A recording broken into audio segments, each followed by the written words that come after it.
Hello bachcho, let's read this question. So the question says, historians now have come to increasingly recognize that the typical worker in the mid 19th century was not a machine operator but the traditional craftsperson and a laborer.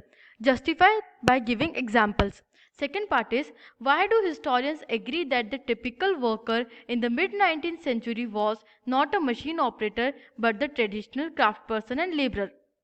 यहाँ पे हमसे पूछा गया है कि mid 19th century में जो industrialisation process हुई उसमें मेजर प्रोडक्शन लेबरर्स और क्राफ्ट पर्सन्स कर रहे थे, ना कि मशीन ऑपरेटर्स, या वो प्रोडक्शन हैंड लेबर के यूज से हो रहा था, ना कि मशीन ऑपरेशंस के through.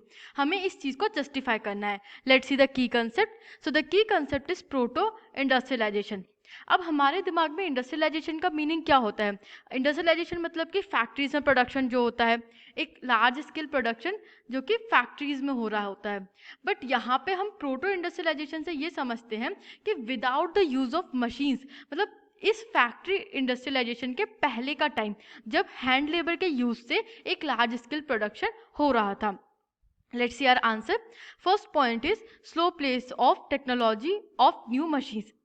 Though technologically inventions were taking place, but they did not spread dramatically across the industrial landscape.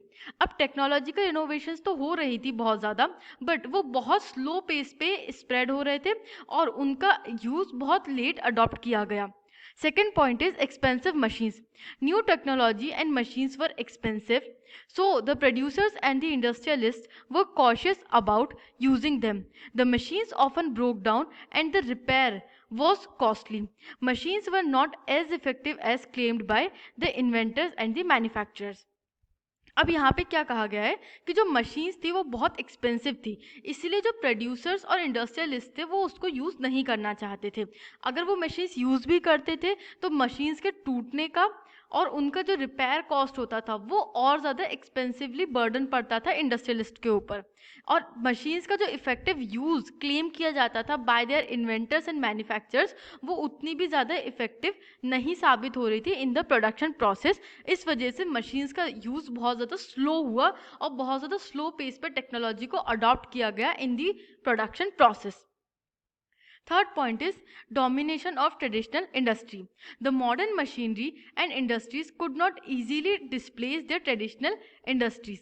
Even at the end of 19th century, less than 20% of the total workforce was employed in technologically advanced industrial sectors. अब क्या होता है, traditional industry जो होती है वो बहुत ज़्यादा डोमिनेट कर रही होती है। ट्रेडिशनल इंडस्ट्री मतलब यूजिंग द हैंड लेबर जो इंडस्ट्री होती है वो डोमिनेट कर रही होती है। क्यों? क्योंकि जो पहले जो मॉडर्न मशीनरी होती है वो एक तो बहुत एक्सपेंसिव होती है, on the top of it जो हैंड लेबर होता है, जो ह्यूमन लेबर होता है वो बहुत इजीली अवेलेबल होता है मार्केट में। तो इंडस्ट्रियलिस्ट को बेटर ये लगता है कि हम ह्यूमन लेबर का यूज़ करके प्रोडक्शन करें instead of using the technologically advance machines. Given till the end of 19th century के एंड तक के सिर्फ 20% वर्कफोर्स एम्प्लॉयड था टेक्नोलॉजिकली एडवांस इंडस्ट्रियल सेक्टर में, जिससे क्लियरली दिखता है कि कितना स्लो पेस पे इंडस्ट्रीज को या मॉडर्न मशीनरी को अडॉप्ट किया गया था इन द इंडस्ट्रियल प्रोसेस। और यहाँ से हम क्लियरली कह सकते हैं कि जो 19th सेंचुरी में प्रोडक्शन हो रहा था वो मेजरली हो रहा था ट्रेडिशनल तरीकों से, क्राफ्टमैन के थ्रू या फिर ह्यूमन लेबर के थ्रू वो प्रोडक्शन हो रहा था, ना कि मॉडर्न मशीनरी के through. I hope you understood this question. Thank you and best of luck.